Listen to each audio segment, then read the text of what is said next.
Mesdames et messieurs, bonjour et ravi de vous retrouver dans cette nouvelle édition, dans votre émission hebdomadaire Indice, votre fenêtre sur le monde des chiffres, votre fenêtre sur le monde de l'économie égyptienne. À quel point et comment l'économie égyptienne lutte dans une région tout à fait instable, tout à fait rouge. Donc c'est le grand titre de cette édition. Au cours de cette édition, on va essayer de savoir comment l'économie égyptienne est tout à fait influencée par plusieurs facteurs, que ce soit à l'intérieur, à l'extérieur du pays. Mais justement, permettez-moi de vous dire que le Fonds monétaire international mène des négociations avec le gouvernement égyptien sur la première et deuxième revue du prêt signé en décembre 2022, selon les déclarations faites par M. Jihad Azour, le directeur du département du Moyen-Orient et Asie centrale du Fonds. Et bien sûr, ce sont déclarations faites hier, le mercredi 31 janvier. Il a précisé que les objectifs et les détails du programme n'ont pas changé. Un financement supplémentaire, selon lui, fait également l'objet de discussions entre le Fonds et le gouvernement égyptien, mais il sera lié aux réformes mises en place par l'Égypte. L'Égypte a été fortement touchée par la guerre à Gaza, fait qui a entraîné, ou plutôt c'est un fait qui a entraîné une réduction de prévisions de croissance pour l'économie égyptienne pour l'exercice 2024 à 3%, selon toujours les indications de M. Jihad Azour, ce représentant de Fonds monétaire international. Et selon le rapport proposé récemment par le Fonds monétaire international concernant les perspectives économiques et régionales, et bien sûr, ce sont donc une sorte de baisse, une sorte de révision à la baisse de la croissance économique égyptienne dans la prochaine période de 3,6%. Initialement lancé, je crois, octobre dernier, on parle de 3% seulement. Le rapport a également réduit ses attentes de croissance pour le prochain exercice financier 2024-2025 de 5% à 4,7%.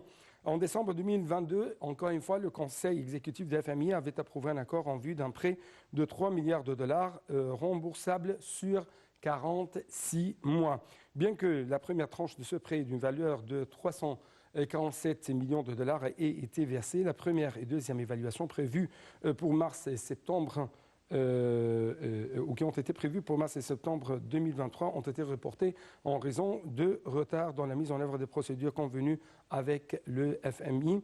Mais des discussions sont actuellement en cours pour augmenter le montant de financement à au moins 5 milliards de dollars, tout en reprenant la mise en œuvre du programme et en procédant aux évaluations nécessaires pour livrer la deuxième et troisième tranche du prêt. Je dois vous rappeler que le Fonds monétaire international a également réduit ses attentes de croissance pour le prochain exercice 2025 à 4,7% et contre 5% précédemment. C'est la troisième fois donc pour le FMI qui a réduit les attentes de croissance pour l'économie égyptienne, qui est confrontée à d'énormes pressions en raison d'une crise monétaire donc étouffante, selon toujours la presse, que ce soit nationale ou internationale, ou quand même selon quelques évaluations de la part des institutions internationales. À l'échelle mondiale, les attentes indiquaient que le taux de croissance mondiale resterait à 3,1% en 2024 et augmenterait à 3,2% en 2025. Et donc, selon toujours les déclarations et les faits, les déclarations faites par le FMI durant son dernier rapport perspective sur l'économie, que ce soit régionale, nationale ou internationale. Autre facteur très important, Wall Street était en net repli hier alors que la Fed, bien sûr la Banque centrale américaine, reste prudente sur le taux. La bourse de New York a fini en nette baisse mercredi après la fin de la réunion de la Réserve fédérale américaine et qui a laissé ses taux inchangés comme attendu, mais a suggéré qu'une première baisse n'était pas imminente, douchant l'espoir d'un virage plus accommodant dans sa politique monétaire dès mars. Donc, à partir de telles événement, de tels rapports, de telles déclarations, comment ça va affecter de plus en plus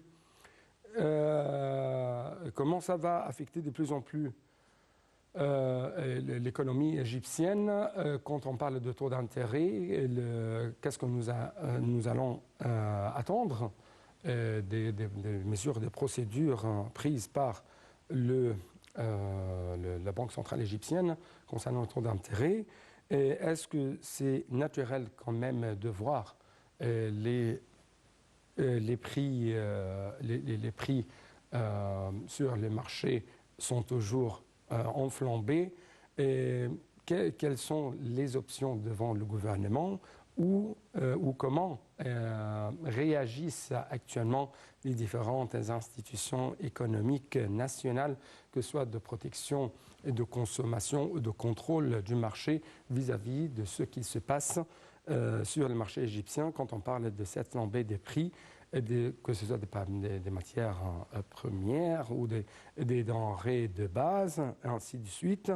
Donc il y a autre chose, ou quelles sont les mesures qui vont être prises sur le terrain afin de lutter contre l'inflation, afin de lutter contre de telles flambées des prix? Est-ce que nous pouvons dire que tant que nos exportations ne sont pas équivalentes à nos importations, donc on va toujours avoir ce manque ou cette crise de dollars, de manque de devises étrangères sur le marché. Comment les autres facteurs extérieurs comme le bloc partiel du maritime ou de trafic maritime dans la mer Rouge affectent énormément le canal de Suez, le revenu du canal de Suez, et les guerres qui frappent la région affectent également le tourisme égyptien et quand même les investissements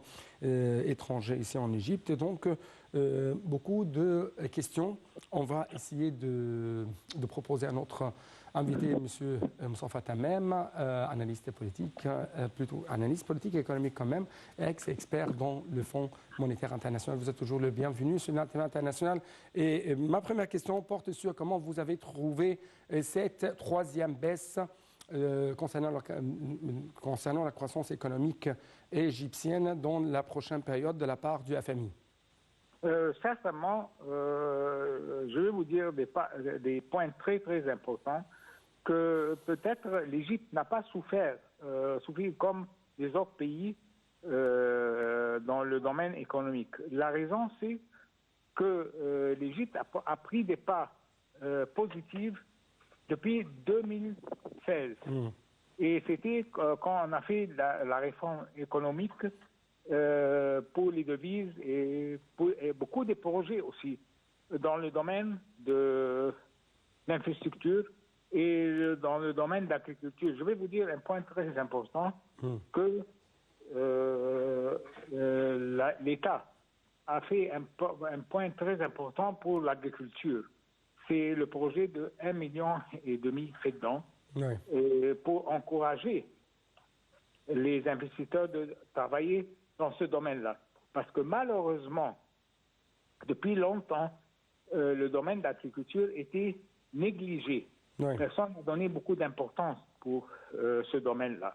Et certainement pour la nourriture, pour les produits nécessaires, comme vous savez maintenant, le monde entier souffre d'un problème économique et beaucoup de pays ont un problème.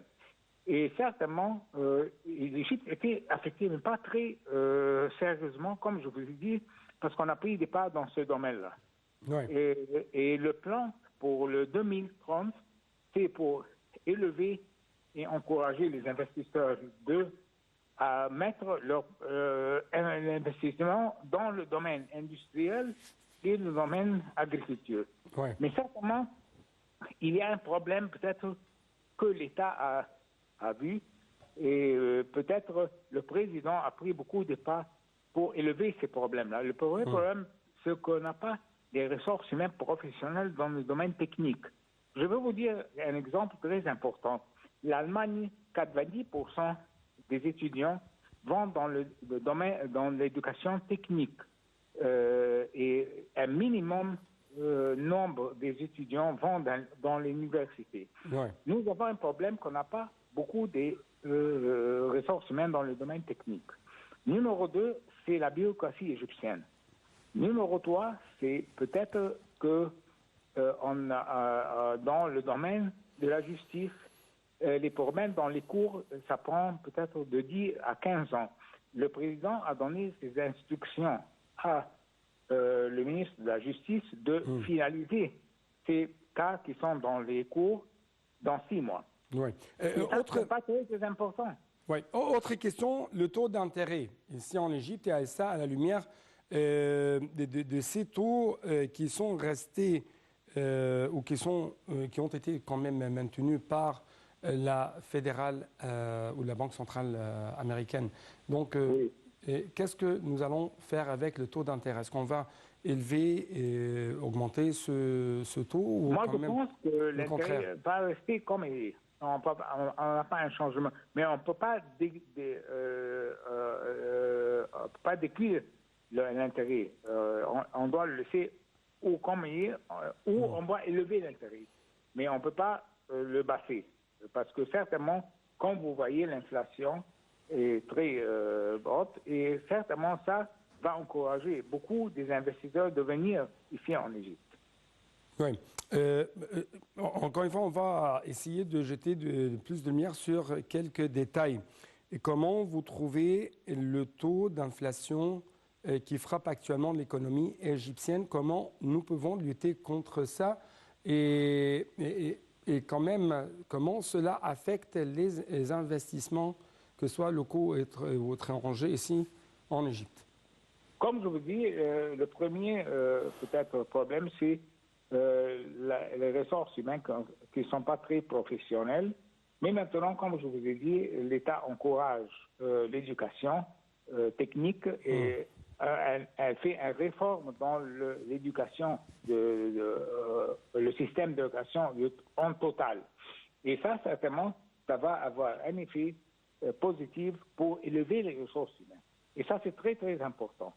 L'autre part, certainement, c'est, comme je vous dis, les cas qui sont dans les cours, qui prennent peut-être de 10 à 15 ans, et peut-être le président a donné ses instructions au ministre de la Justice de finaliser ces cas-là. Mais moi, je pense que ce qui est très, très important, on doit développer les processus. Je vais vous donner un exemple. En Angleterre, un cas prend peut-être de 2 à 3 mois pour être finalisé, pour prendre une décision entre les parties qui sont en dispute. Ici, en Égypte, ça prend longtemps. Et ça, certainement, ce n'est pas combien pour les investisseurs qui viennent. Oui, vous parlez des investisseurs actuellement, mais j'aimerais jeter plus de lumière sur le taux d'intérêt. Est-ce qu'on va augmenter ou maintenir le taux d'intérêt? Et comment ça va affecter le taux d'inflation aussi en Égypte? Moi, je pense qu'on ne va pas augmenter. Ça va être comme c'est. Parce que maintenant, c'est très haut. Si vous voyez, c'est 23,5% dans les banques. Et certainement, d'autres banques donnent pour des cas spéciaux 27%. Oui. Moi, je pense que ça va être stabilisé comme ça. Oui. Et comment vous trouvez les taux de change et ces défis avec les autres devises étrangères? Est-ce que nous sommes actuellement dans un cercle de dollarisation? Moi, je ne pense pas parce que, je vais vous dire, l'État encourage maintenant les investisseurs. Et ça va donner un pouvoir positif. Ces investisseurs vont venir ici et vont apporter le dollar avec eux. Alors, moi, je pense au long terme, toujours je pense au long terme, pas en short terme. En long terme, certainement, on va avoir une stabilisation pour les devises. Oui. Autre chose, comment nous pouvons lutter contre la flambée des prix sur le marché? Justement, c'est une question dont souffre énormément le quotidien des citoyens égyptiens ici. Ça, c'est une question très importante.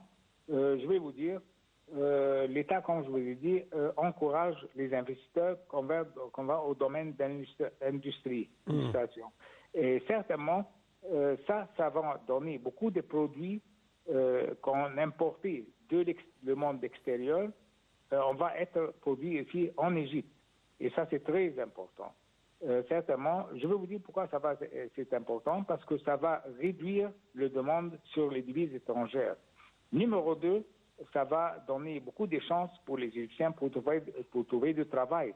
Numéro 3, si les investisseurs égyptiens commencent à travailler ici en Égypte, ça c'est un message pour les investisseurs de l'extérieur que l'Égypte est stable et l'économie va dans la direction positive. Et ça, certainement, ça va encourager les investisseurs de l'extérieur qui vont venir ici en Égypte. Et je vais vous donner un exemple. La zone franche du Suez-Canal, on a beaucoup de projets maintenant. Mais certainement, avec la guerre à Gaza, peut-être ça va peut-être donner... ça va arrêter un peu les investisseurs et peut-être... Mais ça ne va pas donner... cette guerre, moi, je pense que ça ne va pas prendre beaucoup de temps. Parce que certainement, les deux parties, on ne peut pas souffrir en long terme. Oui, la bourse égyptienne, il s'avère que la bourse égyptienne est devenue la plus gagnante ces jours-ci. On parle que la bourse égyptienne a dépassé pour la première fois historiquement le 30 000 points. Oui, je vais vous dire, mais ça c'est à cause des peut-être instructions et peut-être la stratégie de l'État pour encourager les investisseurs, et spécifiquement les investisseurs des pays du Golfe et des pays pétroliers, qu'on met leur argent ici en Égypte. Oui. Donc, Monsieur Moustapha Tamem, je dois vous remercier infiniment pour de tels éclaircissements de votre part concernant ces indices qui touchent l'économie égyptienne. Encore une fois, merci. Et donc, c'était tout pour cette édition, chers téléspectateurs. Merci et à la prochaine.